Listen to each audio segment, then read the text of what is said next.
debate. For me, your man, Louie T. Welcome. This is Louie T Network exclusive Week 1 preseason recap. Had a chance to watch the young Bulls on display. Young quarterbacks across the league getting an opportunity to make their NFL preseason debuts. And I'm here to tell you, man, it was pretty damn impressive. So all of the first-round pick quarterbacks have played except one, Bo Nix. He'll take the field tomorrow against Indianapolis at some point. Right now, he's third on the depth chart, so he'll probably have to wait a little while. But we'll see him and probably see him in extensive action like we did most of the quarterbacks that weren't starting. The two guys that aren't starting that are first-round quarterbacks right now that played over the last 2 days, Michael Penix Jr. on Friday and JJ McCarthy on Saturday, both played a ton of snaps and attempted over 10 passes. Meanwhile, all the guys that we expect to start didn't play as much. However, Caleb Williams did throw the football quite a bit, and he looked really good as well. So we'll talk about all the young Bulls that we got to see. We already talked about Drake May on Thursday. Didn't play as much as I thought he should have. Again, considering he's not starting in New England, I thought they should have played him like Minnesota played J.J. McCarthy and like the Atlanta Falcons played Michael Penix Jr. We should have seen more, just like I expect to see 3 or 4 possessions of Bo Nix. In Denver, we should have seen at least 2 possessions of Drake May, but that's nor here nor there. Let's talk about the guys that did play extensively and guys that did showcase a ton in their debut. So let's start with yesterday. Let's go back to Friday. Michael Penix Jr. was on display against the Miami Dolphins. He started that game. Obviously, Kirk Cousins is going to be the starter in Atlanta. So they had no issues throwing the young fella out there and giving him an opportunity to see what he could do. After the game, Penix said he had no nerves, no jitters. He was ready to go. And he looked like it. He went out there, and I thought he was really solid. 9 of 16 for 104 yards for Michael Penix Jr. No touchdowns, no interceptions. Did have a 42-yard completion down the sideline to a receiver. I want to say that pass probably traveled maybe 25 yards in the air, and then it was another about 15 to 17 yards of run after catch. The receiver was wide open, but he put it on the money. He did not have to break stride. It was a great pass by Penix Jr. You saw him step up in the pocket a couple of times, deliver the football. There was a miss or two in there that you thought he could have had, and should have had. But for the most part, he looked locked in. He looked comfortable. The moment didn't look too big for him. And I thought he did some really good things. And I walked away saying, okay, I see what you got, Michael Penix Jr., and I like it. I like it a lot. And obviously, the question in Atlanta is, can he play well enough in the preseason to instill enough confidence in the coaching staff to make him QB2? I think the answer right now is no. They're probably going to put Heineke in as the designated backup there in Atlanta on most game days. And I don't know if he's going to be able to do enough to change that per se. But if he continues to play well and shows the confidence that he showed in this first game, I think he could make it interesting. But generally speaking, if you're the Atlanta Falcons, you brought in Kirk Cousins. Why? Because you think you can win something now. You didn't bring in Kirk Cousins to help you, get on track and rebuild this organization and be relevant. You brought him in because you think you can win a Super Bowl with Kirk Cousins under center. You have talent and you think you're ready to do something. So if that's the case, then you want a competent veteran backup behind Kirk, not a rookie quarterback. If they were in a different point of their process, if they viewed themselves in a rebuild stage, then yeah, I think Michael Penix Jr. would be your backup quarterback there. But because it's a veteran team and you went out and you spent money on Kirk Cousins with the talent that you have, you probably think you can win. And if that's the case, then you probably need to have a veteran backup. But I like what I saw. It's just one game, small sample size. And keep that in mind for every single one of these quarterbacks that we'll talk about tonight. It's a small sample size. It's one game. Don't overblow it one way or the other. But you rather see a guy do really well and be excited than the alternative. So I thought it was a really solid debut for Michael Penix Jr. Then you get to Saturday. The first guy up on Saturday was Jayden Daniels, Commanders quarterback, who will start for the Commanders this season. Has not been officially named QB1, but he was atop the unofficial depth chart that was released prior to preseason game number 1.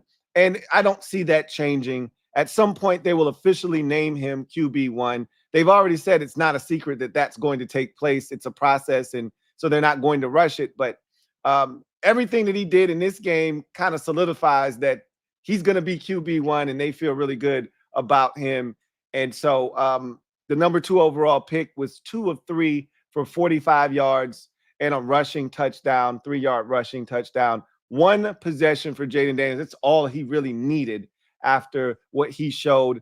You could tell he had some jitters. I talked about Michael Penix Jr. having no jitters, no nervousness, and just being ready. Not quite the same can be said for Jayden Daniels. His first pass was a screen, and he airmailed it over the head of his running back. And after that play, the camera was a pan shot on him, and he was smiling. You could tell there was some nervous energy there. And he tapped his chest like, hey, my bad. That's on me. And after that, he settled in. 3rd and 3. There was a screen called, reportedly. We were told this by running back Austin Eckler, that play was initially called to be a screen. He checked out of the screen, saw the coverage, saw one-on-one, saw a single high safety, manipulated the safety, went up top to the wide receiver De'Ami Brown for a 42-yard connection. And you couldn't have ran up and handed that ball to him any better than Jayden Daniels threw it to him. It was a beautiful pass, great catch, and that kind of set that drive in motion.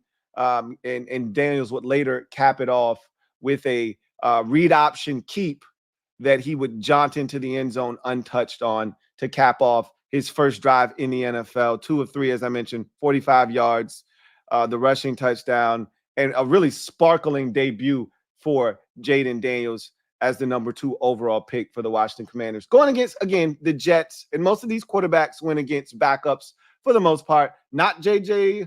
McCarthy all the way, and not Caleb Williams all the way. The Bills had some of their starters out there when he played, but the Jets had 0 starters out there, and it showed, and Jayden Daniels took full advantage. And the Dolphins really had no starters out there, and Michael Penix took advantage, and that showed as well. So and Penix didn't play with any of the starters either, so keep that in mind as well. But for Jayden Daniels, he had his full force out there, essentially minus his 2 starting tackles, but everybody else was out there, and he did what he was supposed to do and looked dynamic doing so. Next up was Caleb Williams. He played at 1 o'clock. Jayden Daniels played at noon. So the next up was Caleb Williams, the number 1 overall pick from this year's draft class. He made his NFL debut. Remember, the Bears had an extra preseason game playing in the Hall of Fame game against the Texans, but they elected not to play Caleb Williams in that game. And generally, no one plays their starters in that first game when you have the Hall of Fame game on your schedule. But they did take advantage of this opportunity versus the Bills. And Caleb Williams was ready for the opportunity. He, in that game, went 4 of 7 for 95 yards. And when I initially saw the numbers, I saw the numbers before I saw the game. So I was like, wow, that's a lot of yards on just 7 attempts and 4 completions. I mean, Caleb must have been dealing, right? So same thing, if you didn't watch the game with Jayden Daniels, you see, 3 attempts, 45 yards and 2 completions and 45 yards. You're like, whoa, he's got to have a big one in there somewhere. Of course, he did, the 42-yarder. Same thing with J.J. McCarthy. You see the amount of yards he had on just 11 completions, and you're like, there's some big ones in there somewhere. And there were, right? So same with, Michael Penix, 9 completions and 104 yards. So all these guys, like I said, really had nice debuts, man. The moment didn't look too big for them, and they went out there and made plays. So Caleb his first possession, he had a nice little drive going. I think that was the first possession, and they ended up settling for a field goal, if I'm not mistaken. Or was that the second drive? Think that it was.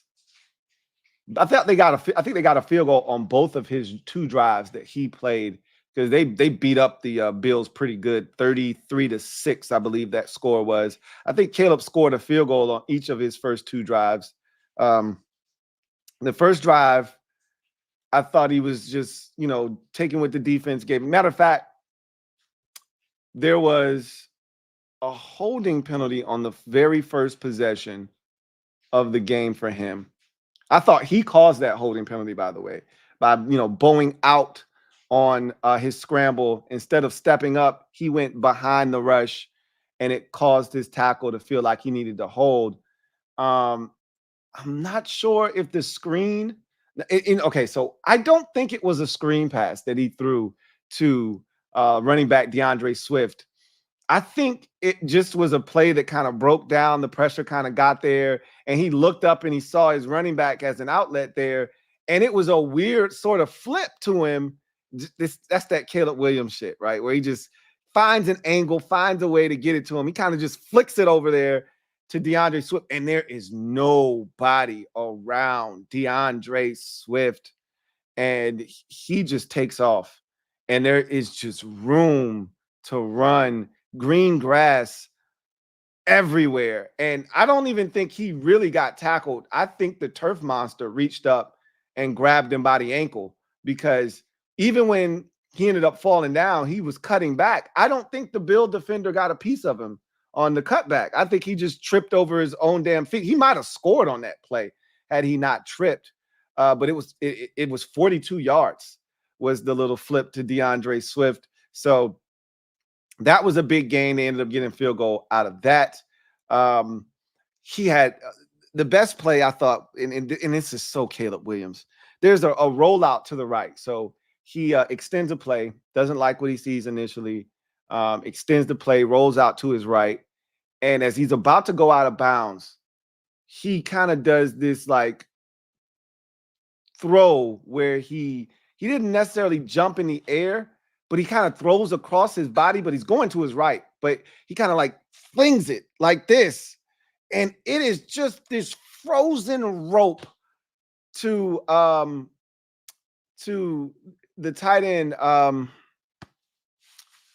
do I always forget the tight end from Notre Dame's name? I should be ashamed as a Notre Dame fan. I can never remember this man's name.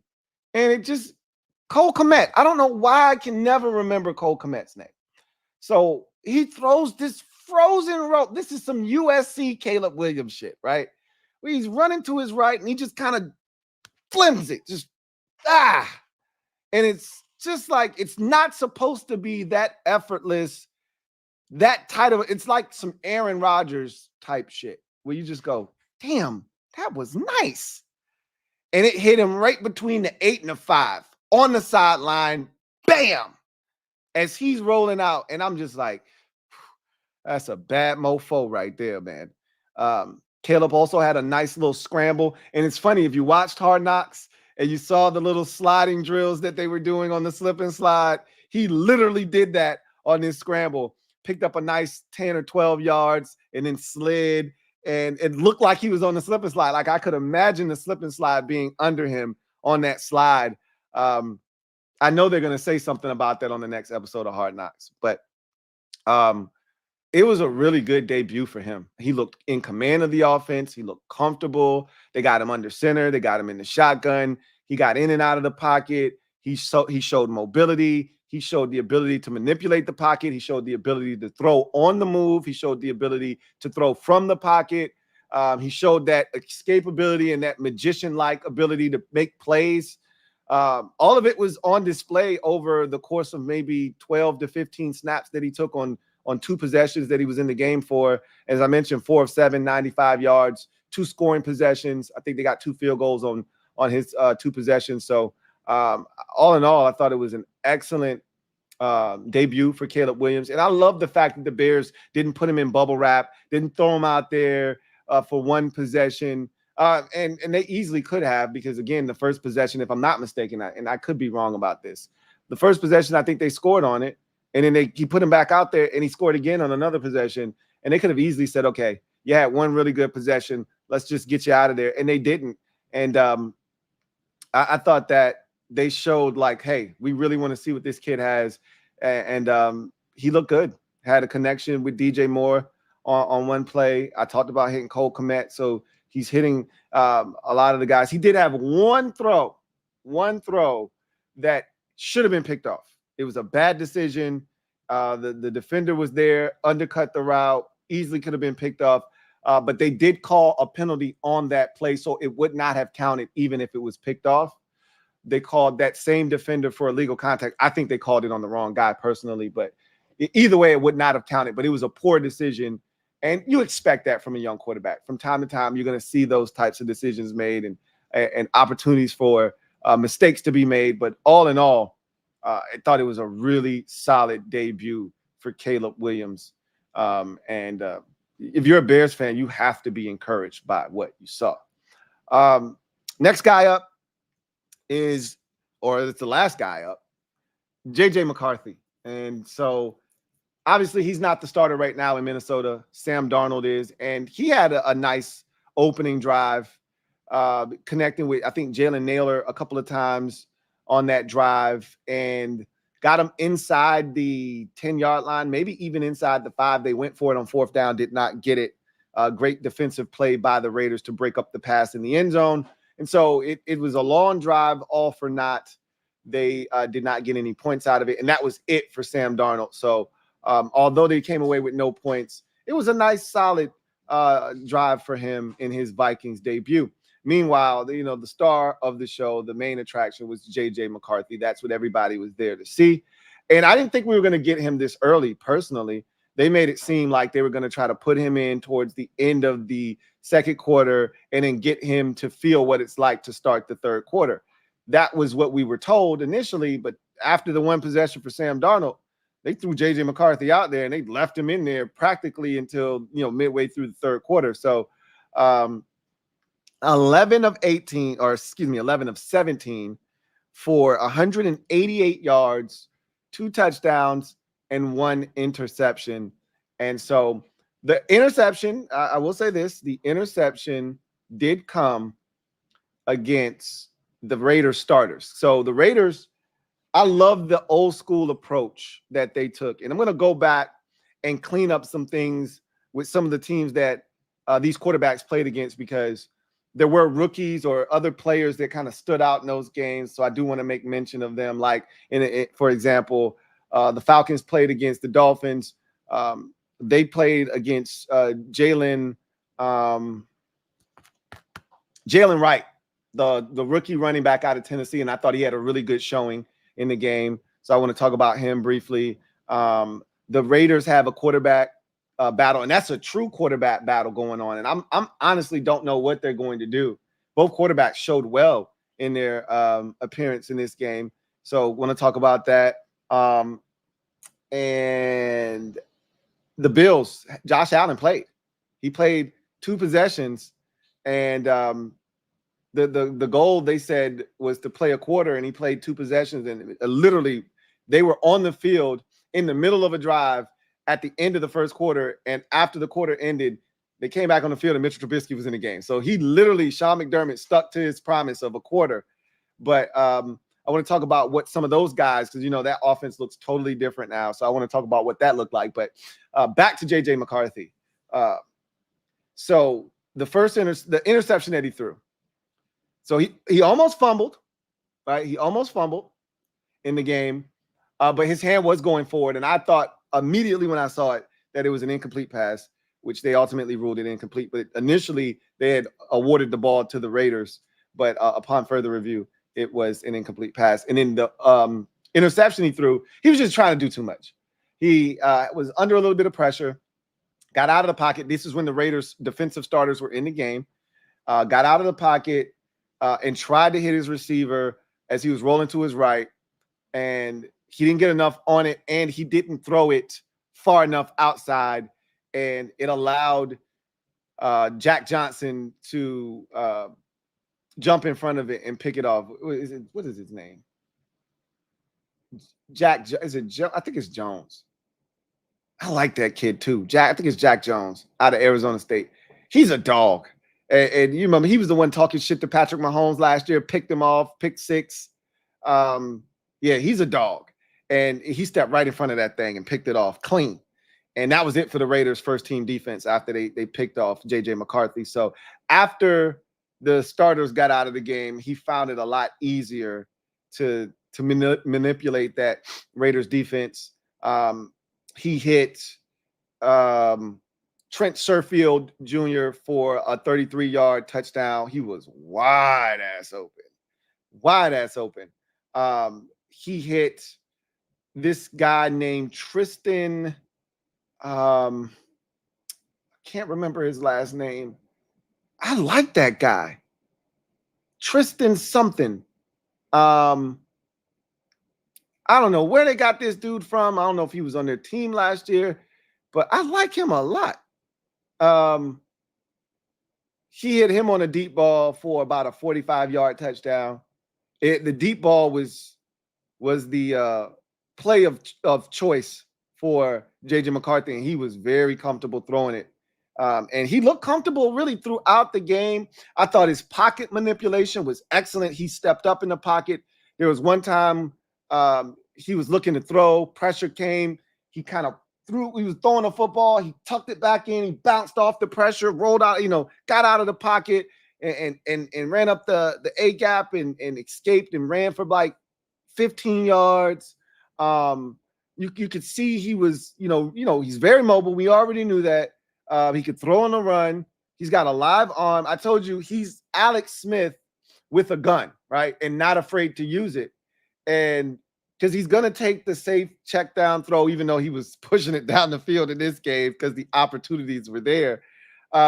He's going to make the safe throw. There was a throw on the sidelines to that same Tristan, whatever his last name is. I don't remember the name of this guy. Tristan Jackson. Thank you, Sarah. Tristan Jackson. I like this Tristan Jackson guy. And if my memory serves me correct, he played at Syracuse with Tommy DeVito. He played at Syracuse. And this guy he's talented, man. The Vikings have some stuff at receiver, right?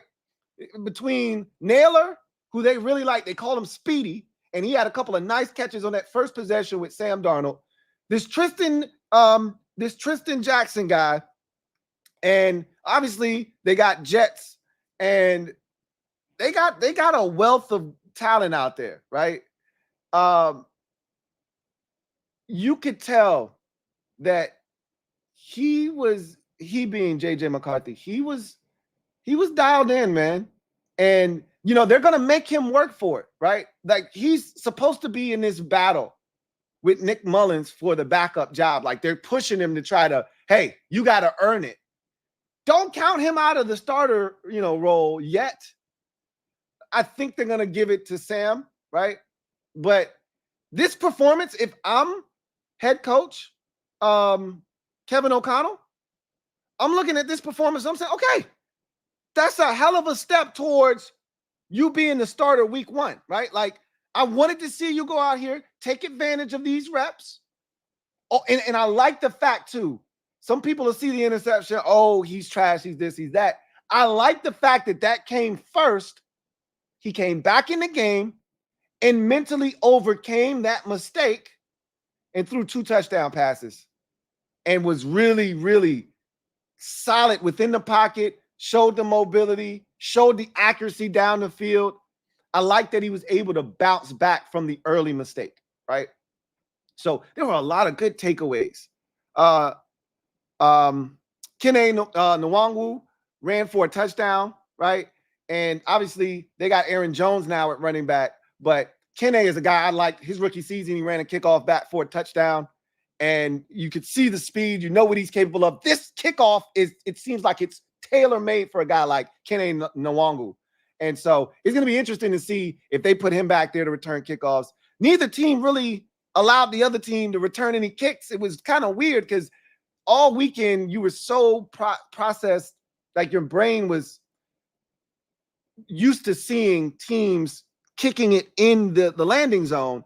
And these two teams acted as if there was no landing zone. There was no dynamic kickoff rule. They were just kicking it in the end zone. And they were getting it at the 30. And I'm like, that's crazy, right? If nothing else, you want to actually see your special teams. You want the actual reps so you can have some stuff on tape that you can kind of, look at and break down and have your special teams unit, look at and start to put some things together and see some of the things that might have broken down, or see some things that they can improve upon, or, hey, we can take advantage of this. But neither team was really doing anything there. That was a little wild. Vikings had a kick blocked in this game too, a field goal blocked. So you never want to see that. They got a brand new kicker, Will Richard from Alabama, and that kick never had a chance. They blew up the guard on that play. Like 3 Raiders burst through, and somebody was going to block that thing.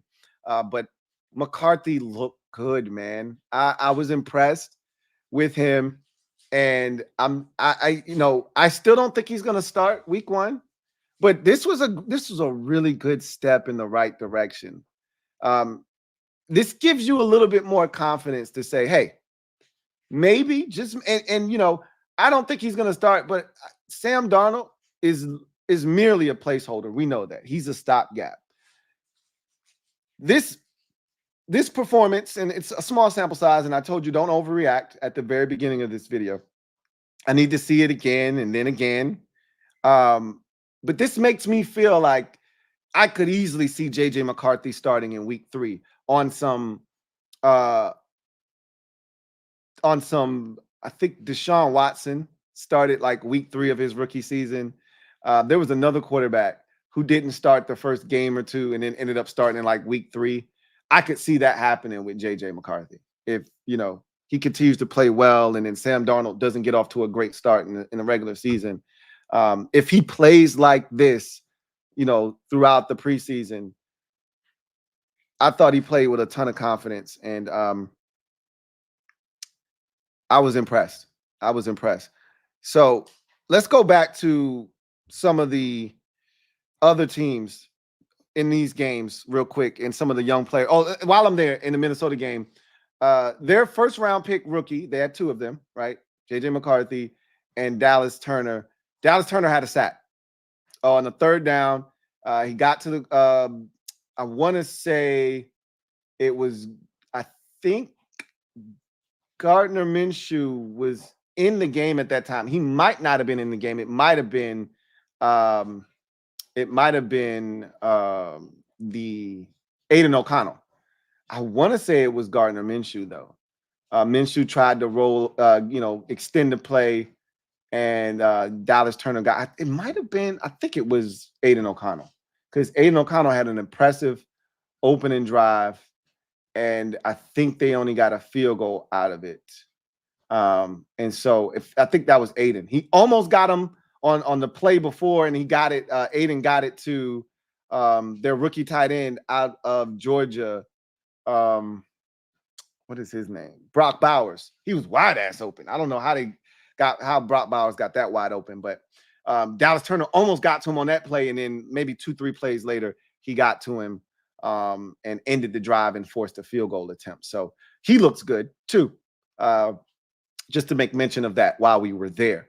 But going back to Friday, Dolphins and Falcons, the Dolphins don't need any more speed. They don't need any more dynamic running backs. They already got like 67 of them. They drafted the Texas A&M Devin Achane last year. They already have Raheem Mostert. I think they still have Jeff Wilson, I think.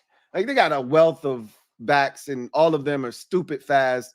So they didn't need, like, the one team in the league that didn't need another back with ridiculous speed was the Miami Dolphins, and yet they drafted Jalen Wright, and he looked good, man.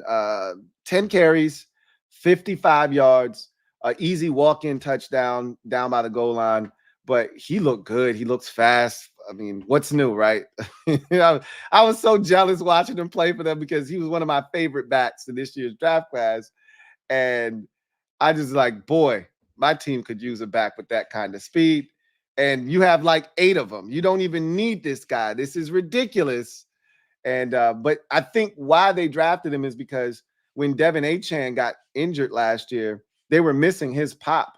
Now, it's kind of the same, I think, mentality that the Rams had by drafting Blake Corum when they had Kyron Williams healthy. They were dynamic, and their offense was almost impossible to stop. And then when he got hurt, they didn't have a replacement for him, and the offense kind of took a nosedive. So to avoid that happening, you draft a duplicate, a guy that can do all of the same things and provide you with all of those traits, so that if you lose one, I'll just put in the next one, right? It's just crazy that they got another guy that can run the way that Jalen Wright can run. That's ridiculous, but he looked really good in his NFL debut. Falk, let's go to Vikings and let's go to Bills and Bears. So Josh Allen played 2 possessions. I think he was like 2 of 3, nothing major, no big gains or anything like that. But you could see that they got some ironing out of the skill, which is why this is the first time in 5 years Josh Allen has played in the very first preseason game. He usually plays in a preseason game, so it's not like he never plays in the preseason. He usually plays in the second preseason game. He rarely plays in the first one, which I was excited for. And so he got out there. He completed a pass to the most elder statesman receiver that they have on their roster, which is what's my man's name? Oh my good, Khalil Shakir, right? So he's been there for 3 years, and that's the longest tenured receiver that they have. It's Khalil Shakir. So he completed a pass to him, and I think he completed a pass to one of the tight ends, I think. Nothing to Curtis Samuel, nothing to Coleman. But when Mitchell Trubisky got in there, he hit Curtis Samuel on a wide receiver screen, and then Curtis Samuel caught another pass. He's going to be really good for them. I said it when he signed there. That's a good signing for them. He's going to be really good for them if they can find a true number 1 wide receiver. Right now, I do not love their receiver core. I know Keon Coleman has a chance to be really good, and Bills fans want him to emerge as a number 1. You're asking a lot of a guy that was drafted this season to step in and seamlessly transition to the NFL. I don't know if he's ready for that. Maybe next year he might be ready to assume that large role of being the guy. I just don't think he's ready. And when you look at the supporting cast that's around him at receiver, you just go, oh, that's not good. The good thing for Buffalo is, and what might ultimately be their saving grace, is they got 2 really good tight ends and a back in James Cook who can catch it out of the backfield. So it will take some of that pressure off of the receiving core as a whole, because you have 2 dynamic receiving tight ends and a pass catching back. But that group, listen to this group of receivers: Keon Coleman, a rookie, Khalil Shakir, a 3rd-year guy who has been no better than the 3rd best option. More likely he was option 4 most years at receiver, but no worse, no better than 3rd best option in any given season of his career to this point. Curtis Samuel, who is no more than a 2. He's probably best suited to be a 3, but he could be a really good number 2 receiver if you have a dynamic 1. They don't at this current juncture. And then I saw they had the nerve to trot Marquez Valdez-Scantling out there as well. I said, oh boy, this is bad. This is really, really bad. But they got tight ends, Dawson Knox, and the kid they drafted last year, Dalton Kincaid, and they have James Cook. So I think they'll survive. They'll be fine ultimately. I'm still a little nervous. I'm not going to front. And there are a lot of changes on the both sides of the ball, offensive and defensive.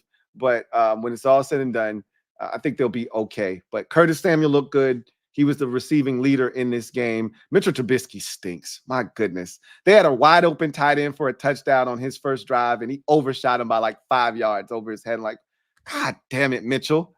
Man, you stink. But all in all, I think they'll be fine. But it's going to be interesting to watch that. And this is how you know they know that they got work to do. That's why Josh was out there. There's a reason he hasn't played in the first preseason game in 5 years. And all of a sudden this year, they put him out there because they know we got some kinks to iron out, right? So that'll be interesting to watch unfold. And then let's go to the Vikings and Raiders. That whole Raiders dynamic is fascinating because I love Antonio Pierce as a coach, and he's so old school, right? Just watching the receiver show, watching the way he did things last year, watching how he's conducting business this year. He put his starters out there, and he initially said going into the game, my starters are going to play an entire half, right? Like, okay, damn. And sure enough, those defensive starters were out there for the first quarter, maybe the first possession of the second quarter, and then after they got the pick, after Jack Jones got the pick, that's when he said, all right, y'all are done. Y'all are done. You've done good work. Y'all can sit down. But the offense was out there for the first 2 possessions. Jacoby Myers and Brock Bowers and, all of those guys were out there for the first 2 possessions of the game. And I was wondering how they were. So initially we were told they were going to go with the quarterback. Like, this is a true quarterback competition. I don't even know what to make of it leaving this game, because what we were told we were going to get was Aiden O'Connell got the first drive. Then it was supposed to be Gardner Minshew. Then it was supposed to be Aiden O'Connell. Then it was supposed to be Gardner Minshew. And then that was that. Aiden O'Connell comes out. He goes 7 of 9 for 76 yards on the first possession of the game. Looks exceptional. I thought of all the quarterbacks I watched this weekend thus far, his pocket manipulation, because he has no mobility. His pocket manipulation was fan-effing-tastic. Like, he's sliding up, he's sliding slightly right, and finding these little windows. And he switched his number this year to 12. So he looks like Tom Brady. I'm not saying he's Tom Brady. I'm just talking about his pocket manipulation. He looked like Tom Brady. And his mobility is a very Tom Brady-esque. So I thought he really did a good job of finding those little windows to throw in and stepping up and buying himself that extra second. And he looked good. And, obviously they didn't finish the drive off with the touchdown, but they did get a field goal. And then he was done. I don't know if Antonio Pierce felt like, I've seen enough, you're good, or what. Or he just wanted to see more of Gardner Minshew. But he just left Gardner Minshew out there for the next 3 possessions. And Minshew went 6 of 12, 117 yards, and a touchdown. And he looked really good, did Minshew. Had the touchdown pass to Trey Tucker. And he made some really good throws. And, he did the Gardner Minshew thing, right? Where he does something spectacular and then he does something stupid. They had like a delay of game penalty and go, bro, what the F? You're a veteran. You can't be doing that, right? But all in all, I'm interested to know, like, what did him leaving Gardner Minshew out there for 3 straight possessions signify? Did that signify anything, or did he just say Aiden had such an extensive first drive? I just told you he had 9 passing attempts on that first drive that we didn't need to put him back out there. And Gardner ended up with 12 over 3 possessions. So maybe they felt like, well, Aiden got enough work. Gardner got the work that he needed. And then maybe they flip-flop next week. Gardner starts the game. Aiden comes in afterwards. I like Aiden O'Connell, man. We were talking on the podcast about a week ago, and we were talking about, there's no way. Matter of fact, I think I was on somebody else's show. I was on Tones' show. And we were like, there's no way Gardner Minshew got, $13 million or whatever he signed for, like 2 years, $26 million or whatever it was. There's no way he signed a deal for that amount of money to go to Vegas to be a backup. But Antonio Pierce said this in the offseason. Even after they signed Gardner Minshew, Aiden O'Connell played well enough last year. He earned the right to have a chance to compete for the starting job. And I take him at face value. When AP speaks, I listen. And he's literally giving him a shot. And I think Aiden O'Connell took advantage of that shot in his first go-round. here in the preseason. I'm not saying. I'm just saying. So, seen some good things. I got a few more games that I'm really interested to watch. I got to watch Cincinnati now that Joe Burrow is going to play. I want to watch the Titans now that Will Levis is going to play. I got to check on Sam Howell in Seattle, see what the hell's going on out there. And then obviously the big one that's left for me on the calendar is Denver versus Indy, because not only is Bo Nix going to play in that game, along with the other two quarterbacks, Zach Wilson and I forgot your boy who's leading that charge right now, who finished the season for Denver last year. I don't know why I can't think of his name. But Indianapolis is going to play. Shane Steichen said that Indianapolis is, in fact, going to play Anthony Richardson in that game. So I'm dying to see what he looks like. And it probably won't be very long, and I don't blame them. But, you know, whether it's 1 or 2 possessions, sign me up. This has been a great week 1 of the preseason. Like, I've watched more week 1 preseason football than I thought I was going to watch, because there's been so many starters playing in these games.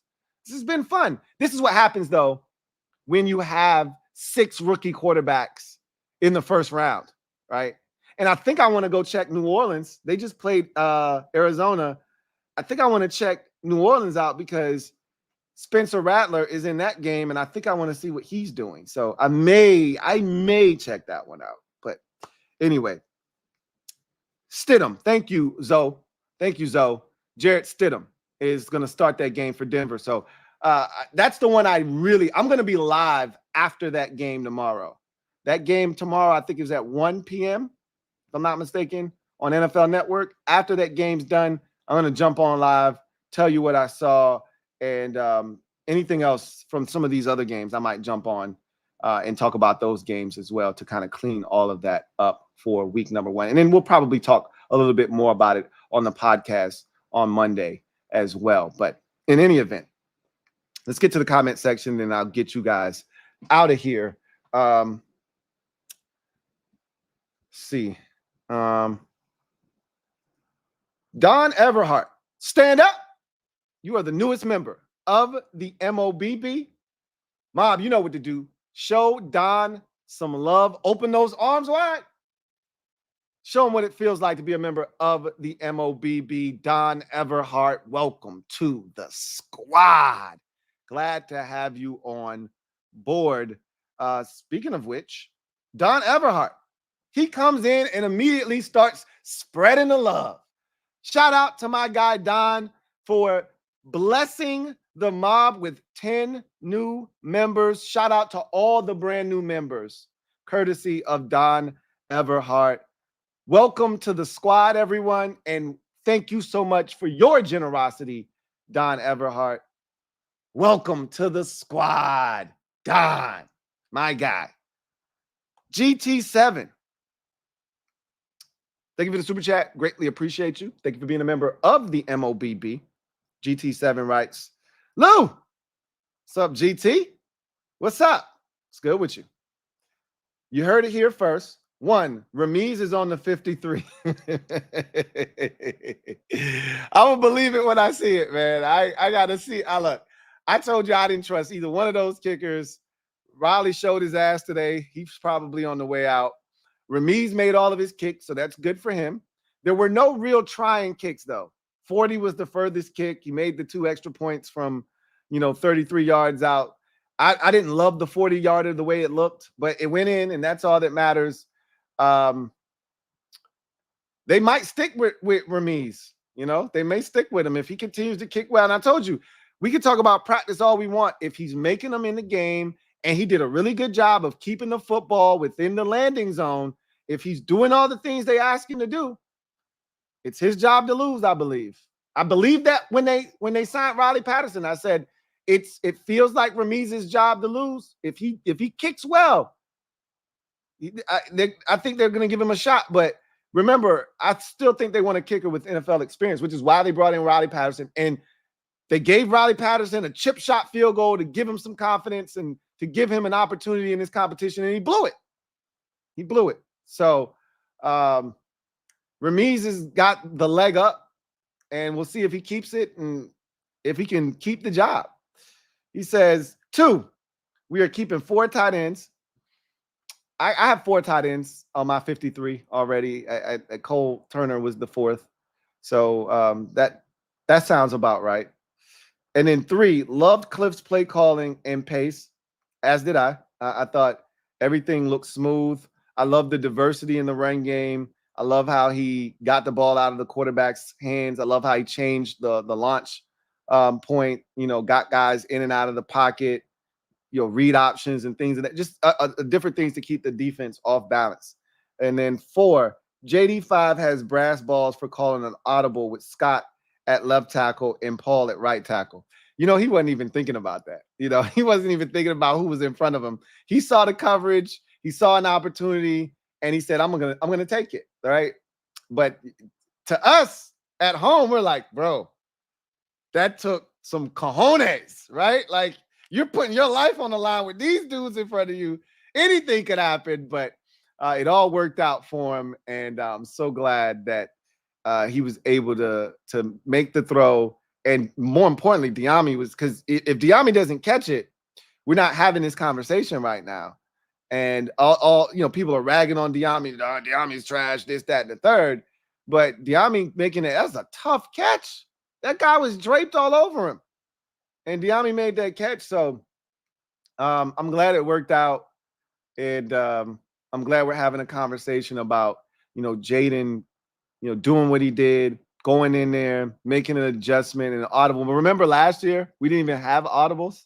Remember that? Like, there was so much wrong fundamentally with what we were doing last year. It's not even funny. It's just so good to be night and day different from where we were a season ago. So I'm so glad to see everything kind of coming together. But again, as I said at the beginning of this video, it's a small sample size. It's one game.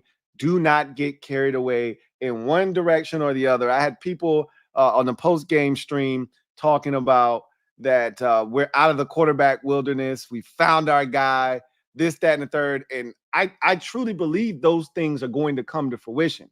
I do believe we found our guy. I do believe that I'm eventually we're going to be able to pack up our things and leave the quarterback wilderness after wandering in the wilderness for over 3 decades. However, we cannot make that declaration quite yet. Not off of one preseason game. But feels good to even be having this conversation. I lie to you not. Okay? I lie to you not. Oh, man. Zo Life, No Life. Been a member for 16 months. Truly appreciate you. Or I think when we get to the 3-year mark, that's when you're going to get the salute. 12, you get the clap. AP needs to do some shopping after cuts. Running back 3 and kicker. Hey, running back 3 is already on the roster. His name is Michael Wiley. I already told you I'm starting the campaign now. Michael Wiley for RB3. That 3 is also serves as a dub for Wiley, in case you didn't know. That's the campaign slogan. Michael Wiley for RB3. That's how that campaign goes. So I agree. We do need to scour the NFL streets once some cuts are made for kicker. And I'm not even going to front. I've been watching some of these preseason games intently, with true intent, very intently, to see if teams had multiple kickers on their roster. Like the Jets had 2 kickers. I'm not sure if I want their other kicker, though, the dude that came in at the end. But the Jets have 2 kickers. They're going to have to cut one of them. And I was watching some other games, and I'm like, you have a second kicker. What's this other guy all about, right? Like, I'm over here looking at other teams. Like, I shouldn't be looking at other teams' roster for kickers. But that's the state that we're in right now, where they got me out here watching games and seeing who's kicking what. Hey, that ain't y'all real kicker. Nah, that ain't your real kicker. Let me see what this dude talking about. This is a 53-yarder.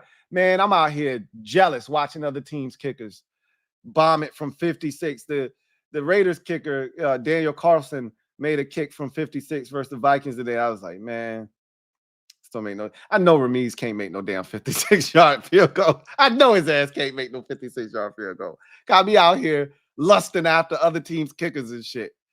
Pause. I'm like, man, we need help. We need it bad. I'm good on RB3. I think we're fine there. Like, I wouldn't mind maybe going after RB3 next year in the draft, per se. You know, Eckler's only here for 2 years, but Wiley is more than serviceable enough right now. But I think they like Jeremy McNichols. As much as I want to push McNichols out of here and get him out of the way, I think they like him. So, you know, I didn't necessarily love the way he ran the ball today, but I did like the way he caught it. So, and I thought Wiley put his body on the line, got blown up on a play, but it allowed Sam Hartman to scramble for like 19 yards on the play. So, I think I'm gonna continue my campaign for Michael Wiley, RB3. We'll see what happens, but anyway, I digress.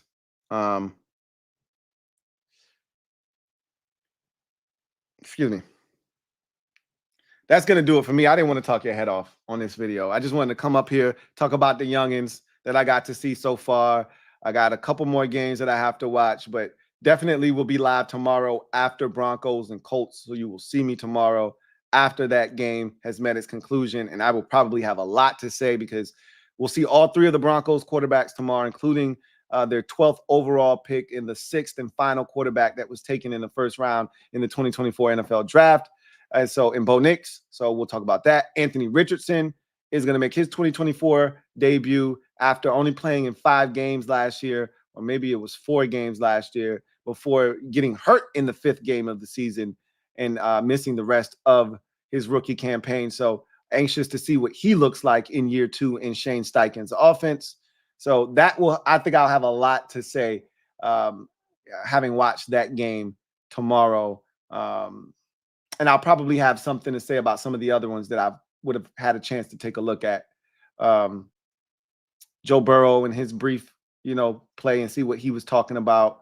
I saw Jordan Love had a deep ball for a touchdown. I'm probably going to take a look at what he did against the Browns in that game briefly. CJ Stroud played yesterday. I did not expect him to play against Pittsburgh. So I think I'm going to take a look at that. While I'm there, I might as well take a look and see what the hell Justin Fields is talking about. And see what he was doing with the Steelers yesterday. And, just kind of make just one little lap around the league real quick, see what everybody's up to, make sure that I didn't miss anything. The teams that are going to play their guys and the teams that aren't, right? So I'll make cameos where I need to, and I'll inform you of what I find. So look forward to doing that. But in any event, enjoy the rest of your evening. I look forward to chopping it up with you guys tomorrow. And so you guys have a great night. Take care. God bless. Good night.